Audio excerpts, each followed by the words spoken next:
guest speaker, I want to introduce Stacy McCoy from the Early Learning Team, and she is here to talk to us about Head Start and collaborating with Head Start. So welcome, Stacy. Thank you so much. Can you guys see my screen okay? Yes. My Head Start 101 screen, great. Wow. Thanks so much for the invite and the opportunity to speak to everyone today. And hopefully by the time I'm done, I'll have unraveled a little bit of the mystery of Head Start programming, maybe clear up a few misconceptions. And hopefully my goal really is to just not only share what the programs do, but how that intersects and supports with just the very important work that you are all doing.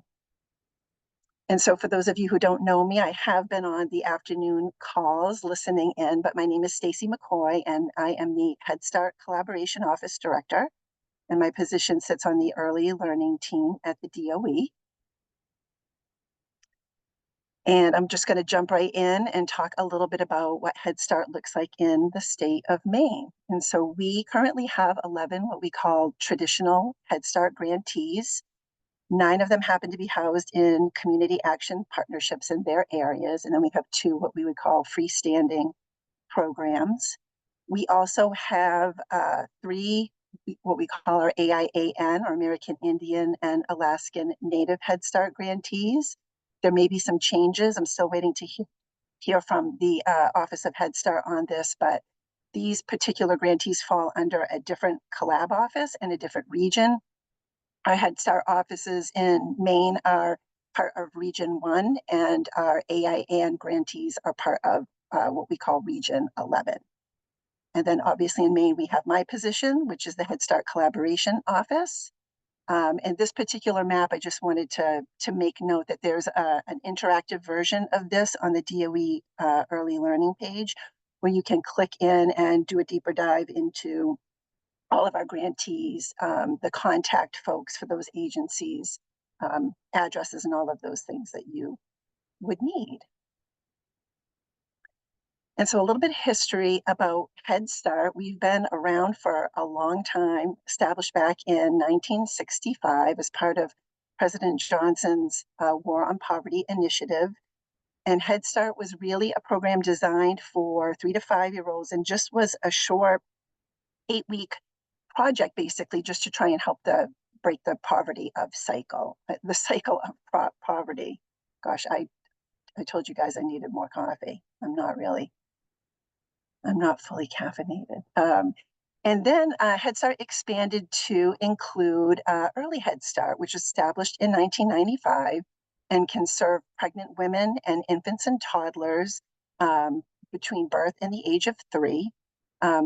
8 of our 11 Early Head Start programs have funded slots for expectant women. And it really does follow the Head Start model of services, but is very unique and just kind of tailoring things for that particular age group. And the Head Start Collaboration Office, which is my position, was first piloted in 1990, and Maine was actually one of 11 grantees to kick off the pilot program. And I'm under a 5-year federal funding cycle. And really my job is to facilitate cross-department collaboration between Head Start and all of the amazing state initiatives that support low-income children from birth all the way up to school entry. I have not just state priorities, but I also have regional and national priorities as well that are delivered by the Office of Head Start.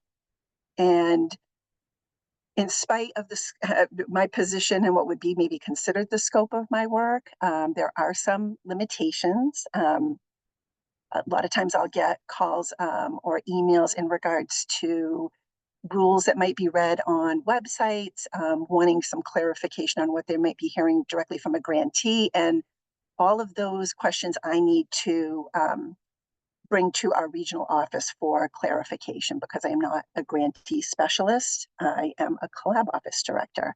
But certainly I'm happy to take questions and make sure that things get answered in an appropriate way. So these are the key tenets of the program. Programs are required to be culturally responsive to the communities that they serve. We're really looking to meet all the specific needs of families in our communities. This is all based on community needs assessments. The other unique thing about Head Start is communities are really involved in investing in the program's success. So every grantee is required to come up with 20% of programming in non-federal share. So that can come through local donations. A lot of times it's through volunteer hours. A lot of that comes from our parents as well too, in those volunteer roles, and uniquely discounted services.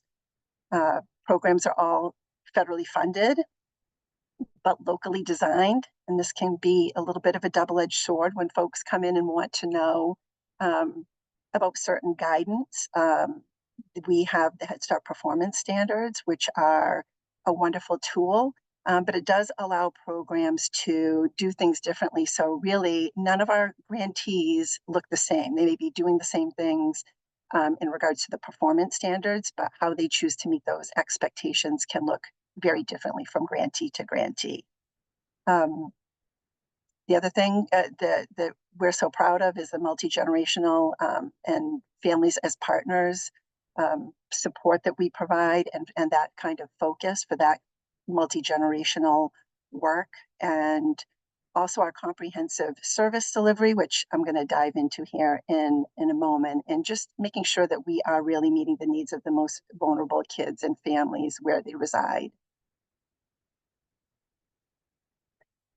So one of the things that makes Head Start so unique and successful is the comprehensive services that we provide. And we break these down into what we call content areas.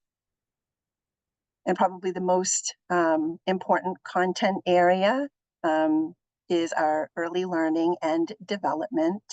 And programs are required to use appropriate research-based curriculum and effective practices to promote growth in learning, social and emotional development, language and literacy, cognition and physical development. We are always engaging parents in learning as a child's first teacher. And here's what we're starting to get into a little bit of the nitty gritty, that we are required to support full inclusion of children with disabilities. And that little blue box, which I'll talk a little bit about in more detail in a moment, is one of the requirements is that programs must serve 10% of their enrollment. They must be eligible for services under IDEA. And that is a requirement, and that information is loaded into systems which track this. And so this is one of those reasons why we feel it's just so important to be partnering with our local SAUs at this time, so we can meet, so Head Start grantees can meet those important requirements in conjunction with the work that you are all doing in Cohort 1. And the other thing, you'll see some little arrows that I've posted here, where I think that there's some information that might be helpful. And every program has an education manager and a disabilities services coordinator that oversees the delivery of education and special education. So just always encouraging people to, wherever you see these little notes, I'm going to be pointing out some staff members that may be really helpful to the work that you are doing. Head Start also focuses on health and wellness. There are a lot of specific requirements about the meals that we're serving. So we're serving healthy breakfasts and lunches. We're required to make sure children are getting appropriate physical activity. Obviously, ensuring that families get appropriate medical, dental, hearing, vision, and behavioral screenings, oral health and hygiene visits, helping families understand their child's health and behavioral needs, and assisting with mental health services for children and families. And again, programs have health and nutrition managers that oversee the delivery of all of these services.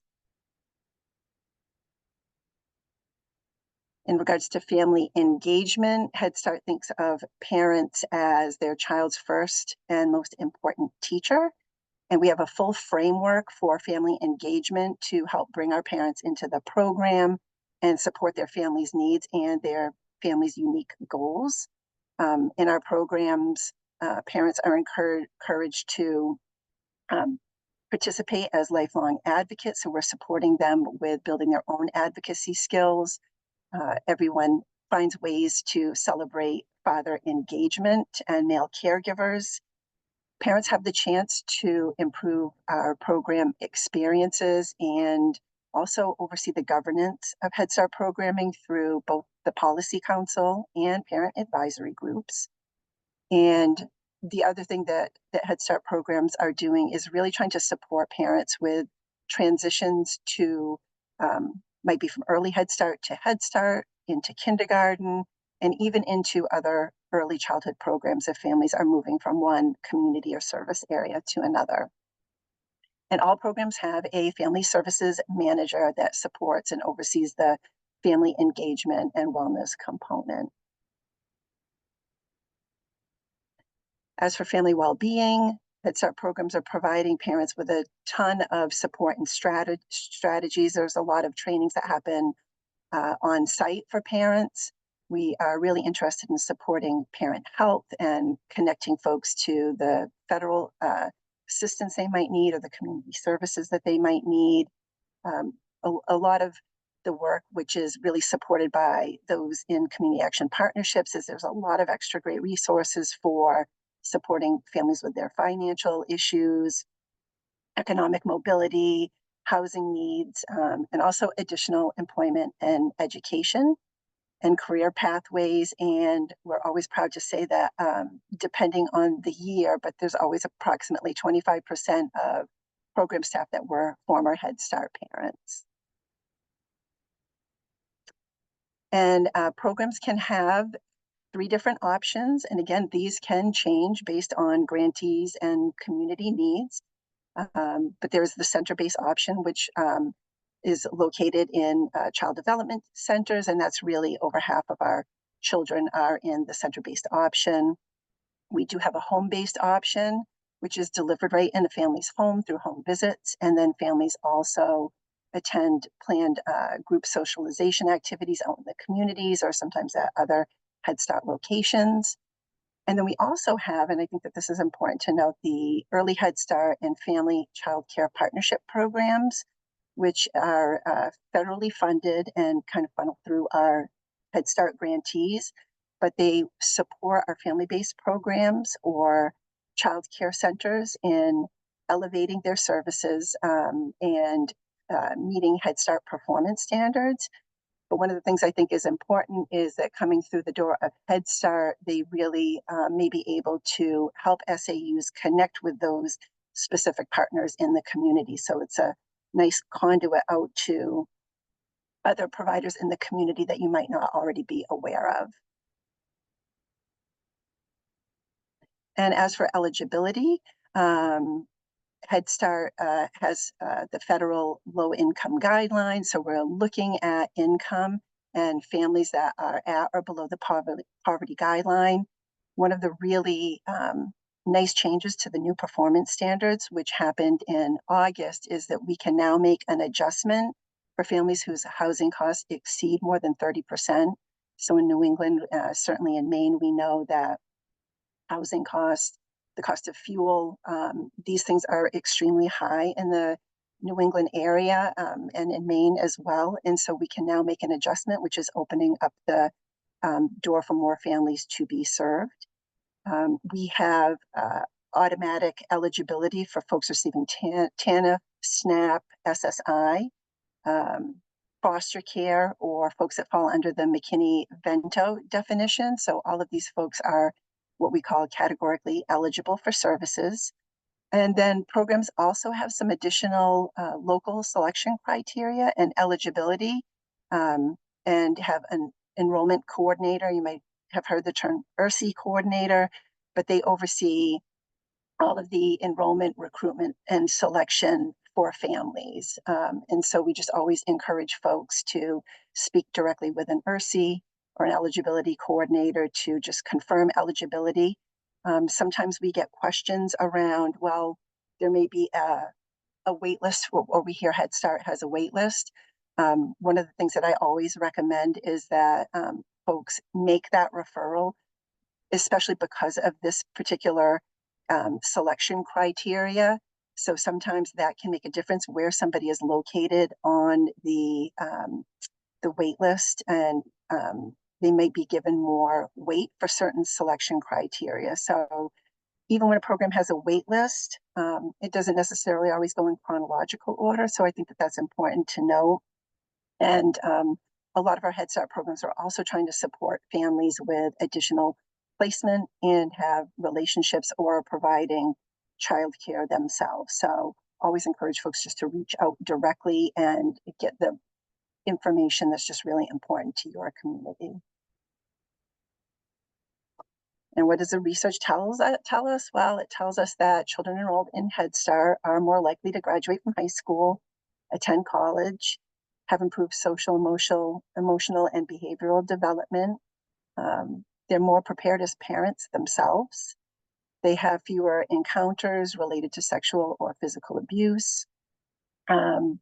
And show a broad pattern of impacts at the end of their Head Start enrollment. And so our 2-gen and research-based quality comprehensive services really do have the power to change the trajectory of children's outcomes. And so I thought it would be helpful for you all to see some data, some real-time data for what we are seeing in programs right now. And so this information I just received last month from our Head Start directors, and unfortunately, it's not all of our grantees reporting, but 9 of the 11 are reporting. And I really think, if anything, the numbers may increase if we were adding those other 2 in.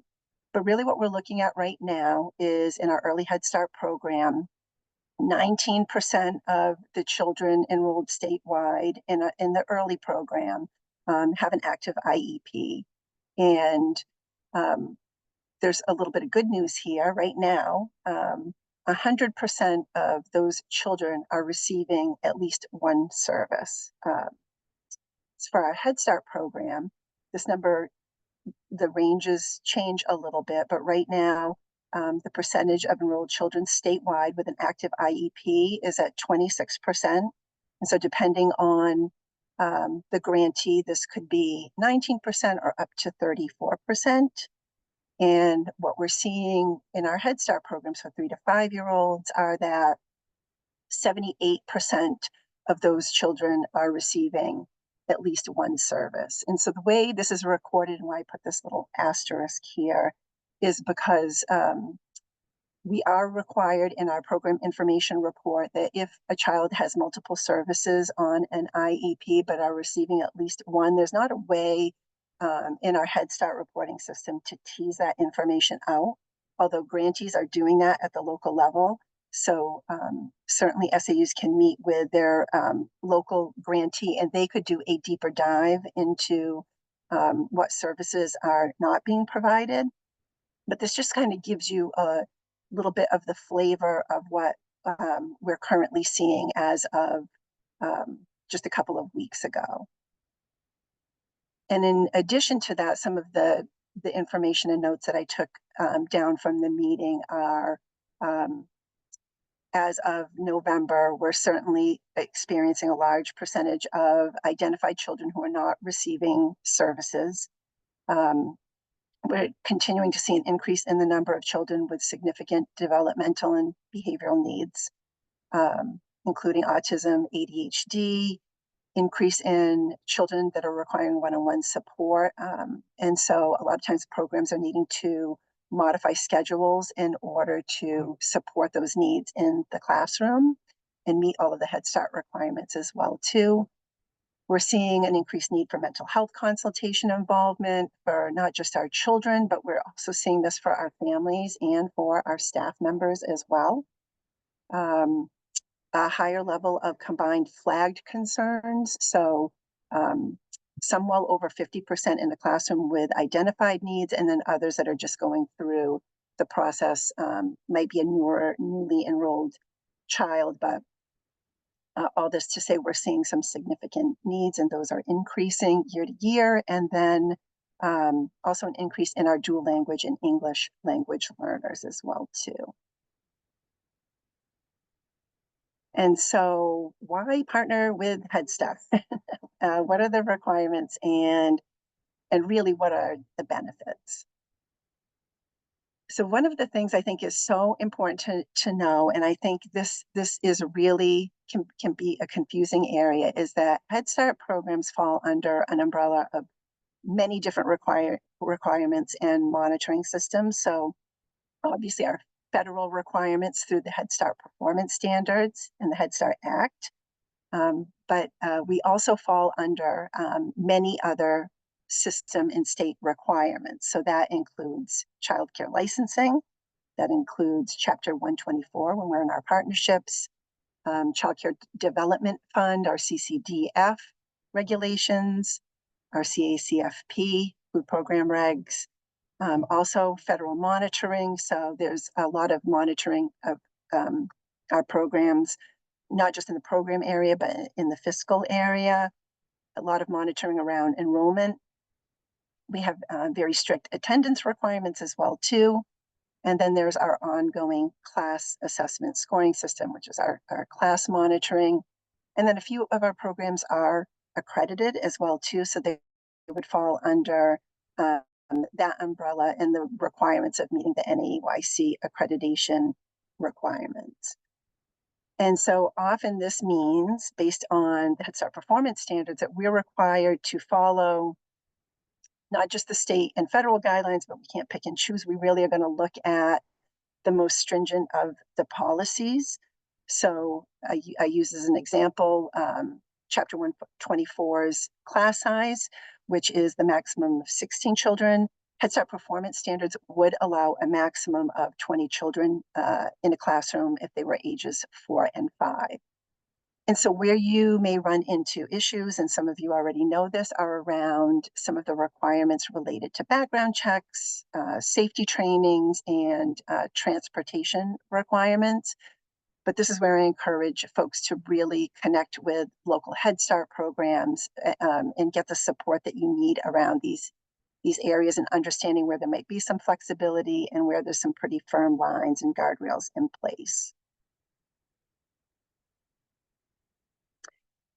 And I'm not going to read through these I mean, there's a lot of language here because I also thought that there might be a possibility somebody might want these slides. And so I did try and pull some specific language and some active links on some of the federal requirements and guidance around collaboration.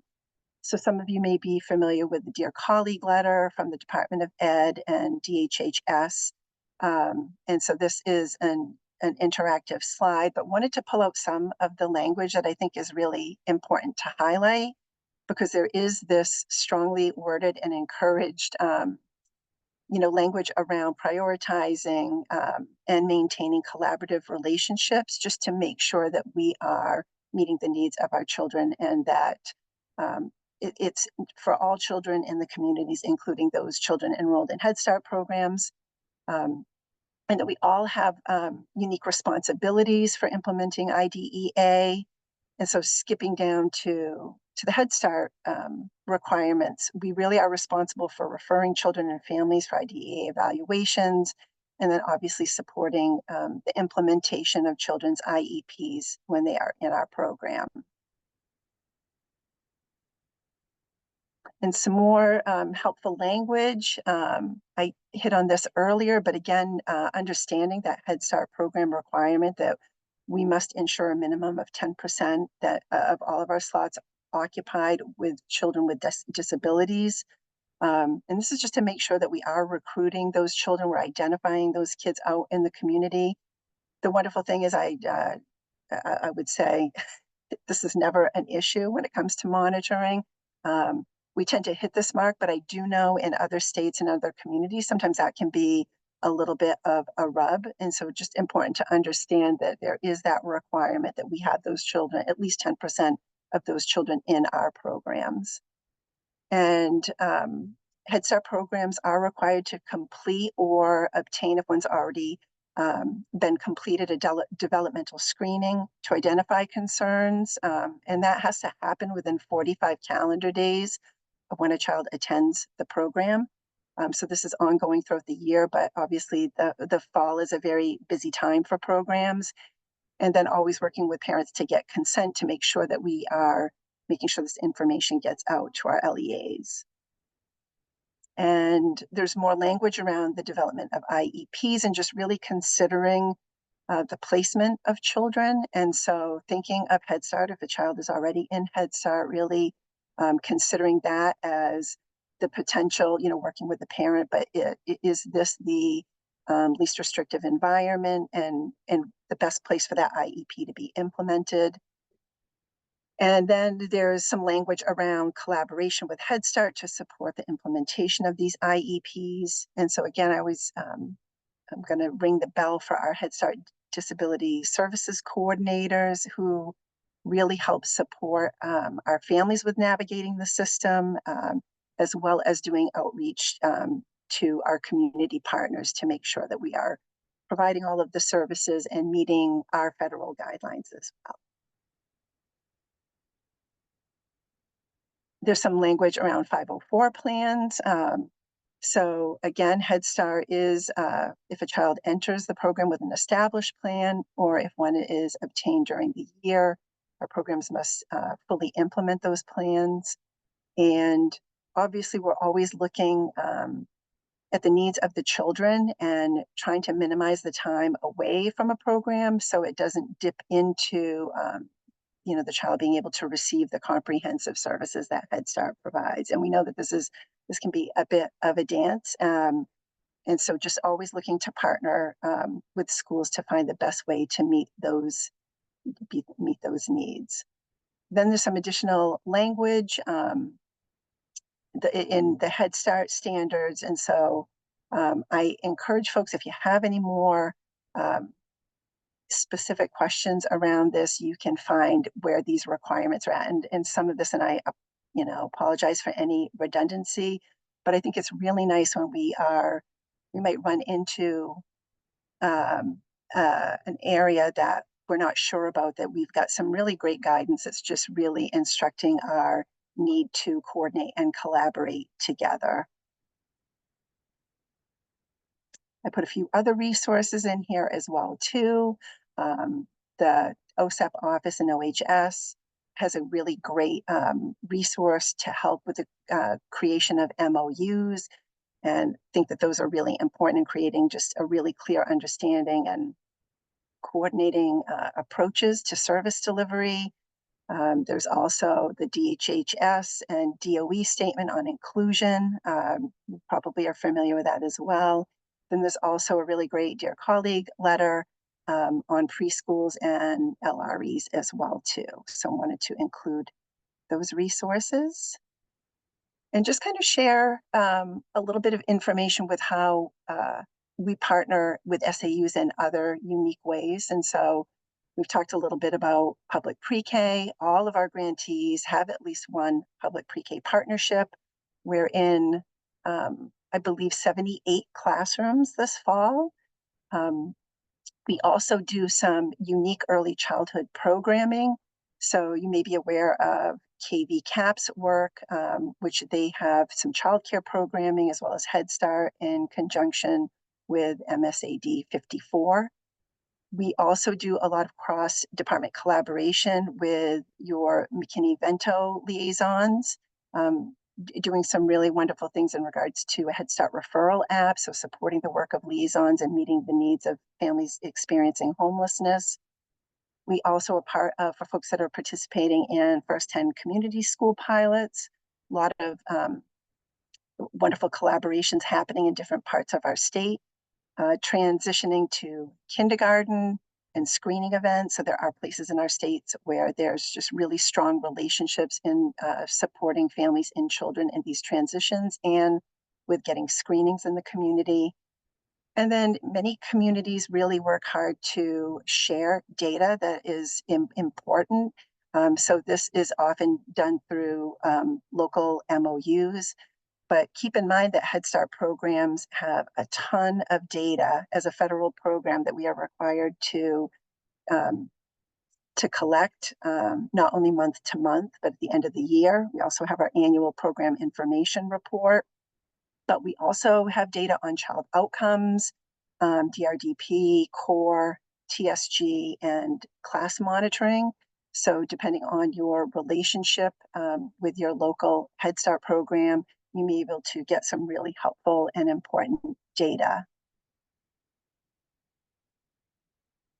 And then I just want to leave you with considering that Head Start really can help you with the how of delivering services. And based on our requirements, we just really value being included. And love this quote: "I can do things you cannot, you can do things I cannot, and together we can do great things." And a few more resources to just point out. I have a Head Start collaboration office page, so my contact information is there. And you can find that map that I shared earlier with the Head Start grantees. Learn a little bit more about the collab office. We call ourselves HESCO's priority areas. And there's a snapshot report, which has the program information report data. Kind of an interesting look at what's happening throughout our state and our Head Start programs. And there's some links there, as well as to our Early Childhood Learning and Knowledge Center. So for folks that are interested in the performance standards and what those requirements are, enjoy that rabbit hole. There's a wealth of an embarrassment of information, I would say. And just am noting to folks that this is going to undergo a change. We're moving over to headstart.com after the first of the year. So we'll be looking to update the links on the website, but for right now, everything is active and running, and my contact information is at the bottom. And here's our wonderful mandatory contact slide where you can find all of the resources at the DOE.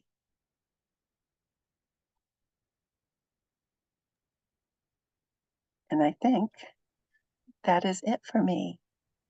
And happy to take any, I know that's a lot of information, but I am happy to take any questions. If you don't have any questions Stacy, now, so can you stop sharing so we can see everybody's face? yeah, well, that would be helpful, wouldn't it? Let's do this. There we go. So yes, thank you for that informational presentation, and like to open it up to anyone for questions.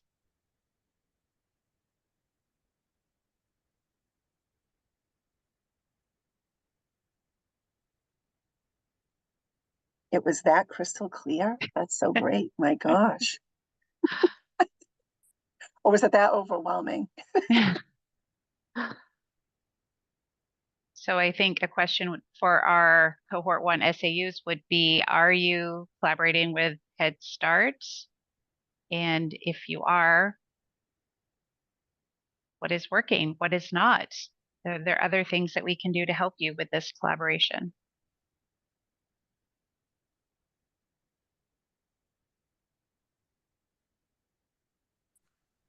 I'm collaborating with Maliseet Head Start, and all is going well. So, and do you want to clarify for everyone who doesn't know what the Maliseet Head Start is? It's one of the 3 Head Starts that you talked about for our AIAN, yeah, Yeah. that's excellent. And I'm sorry, Renee, what district are you in? RSU 29 in Holton. Thank you. I do some collaboration work with the collaboration director who oversees Region 11, but he happens to oversee, so that's all of our AIAN grantees throughout the country. So they're all put into what they call Region 11, which is also our migrant Head Start programs as well too. But his name is Michael Richardson, and he's wonderful, and we really are trying to pull together some of our work. But that's just really great to hear that you have a relationship with them. And I'll be sure to pass that on as well too to him. I know he'd be really interested.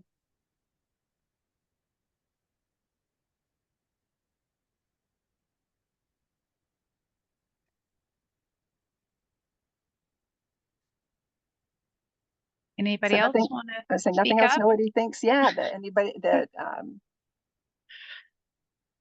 I mean, as I'm thinking about, you know, I know that with cohort one, this is really building the plane midair. And as I've sat in on these calls, it's just been incredibly helpful. And seeing some of the other presentations as well, and some of the little case studies as things are arising. But I do know that uh, getting out ahead and providing some information to folks that are potentially thinking about cohort two. I think you guys are already in the mix already, but thinking about again a presentation like this prior to, you folks didn't necessarily have, I don't know if the benefit of doing that. But if there's any other suggestions that you would have in regards to sharing information out with cohort two, but also in supporting and strengthening your relationships and collaborations. And I'll just echo that even reaching out and learning, all those managerial positions can be incredibly helpful in helping you with your work. So if there are ways that I can support you in making those connections, if there are other things that you think of, certainly beyond the call, I would really appreciate an email or reaching out or taking a call to chat with you further. So Stacy, if a district is collaborating with Head Start and they have a Head Start classroom in their building, do they get to count those kids? Those students are also Head Start students, but also the district students? How does They that can work? they can be duly enrolled. It depends on if they're in the full day program or if they're just leaving to receive services. So there are some nuances around that. And again, like I have to be careful of what I of what I say, but there are ways for schools to count for sure. And in many of our partnerships, they're duly enrolled, and every partnership looks different.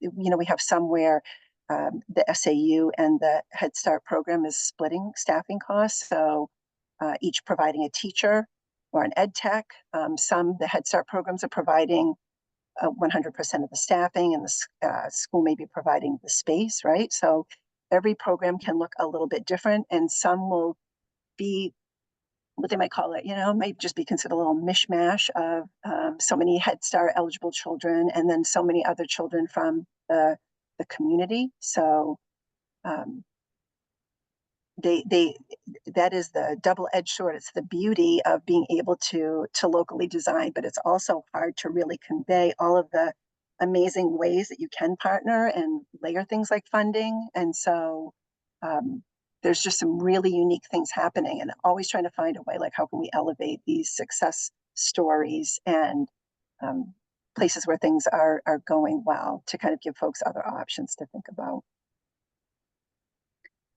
So it sounds like Head Start is fairly flexible and willing to work if a SAU wanted to partner with them at some capacity.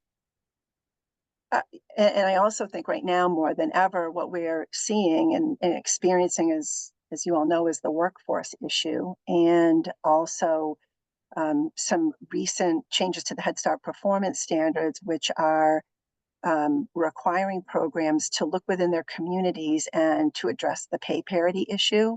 So Head Start programs have been given a mandate. They do have 7 years to look at pay issues within their community and trying to elevate them as close to possible to an equivalent position in the public schools. But what this also means is maybe a change to programming, a change in scope, where if the federal funds don't increase, There's no extra funds coming in. We're all levelly funded. And so I think there's a real need to collaborate right now in order to make sure that we're meeting those needs. And Head Start can step in and do some of those really great comprehensive services, which I think is just an added bonus. So even in a classroom, for example, where there might be 5 children who would be Head Start eligible within that classroom, they're providing those comprehensive family services to all of the children. So they're not just going to support the 5. They really do look at pushing those services into the classroom. So I think there's just a lot of great ways to collaborate around data sharing, because we're screening within those 45 days.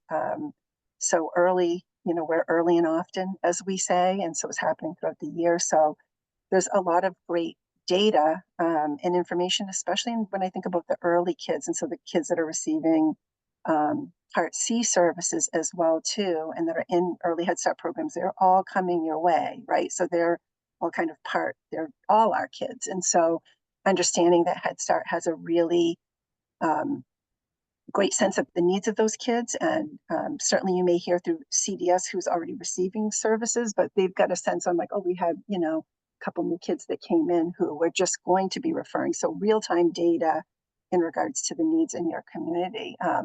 I just think they're a really valuable asset there. And also those Head Start directors and some of those disabilities coordinators can really help to support the work that you need to do. So there's some collaboration around that as well too. So Stacy, are you able to speak at all about if there's any cost for a school district to partner or collaborate with Head Start?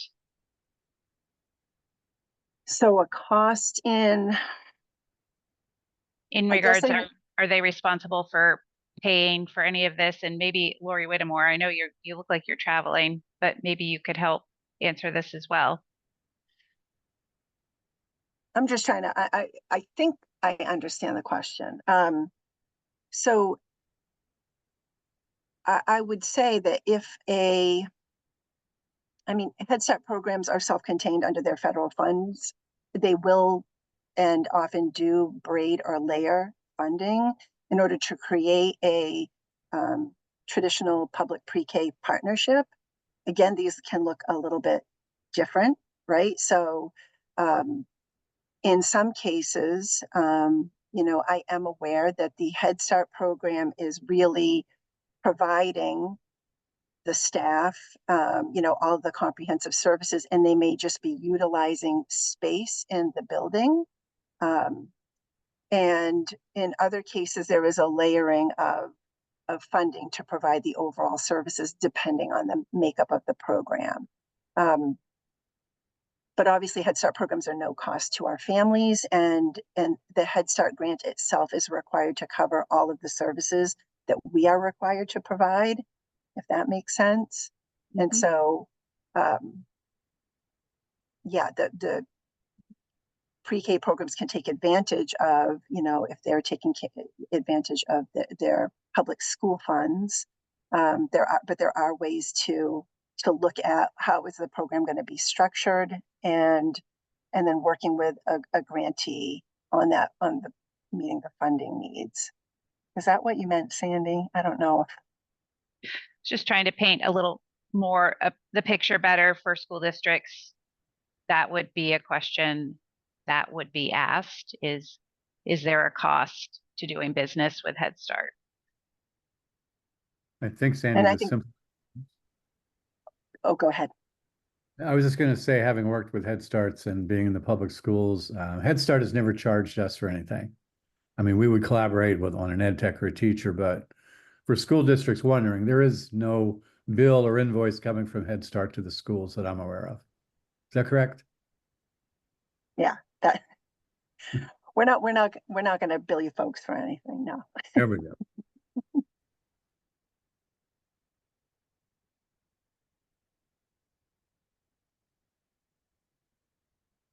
Okay, well, it looks like there aren't any more questions for you, Stacy. So we can open it up to see if any of the school districts have any other general questions that we can answer while we are here. We have a few more minutes left.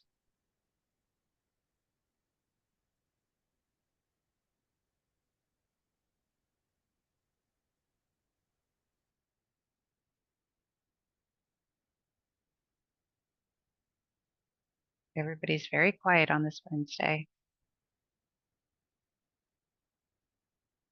Right. Thank you, Jen. Just a reminder that we have the professional development training tomorrow on developmental delay at 3:00. Well, thank you everybody for coming, and we will see you again in 2 weeks.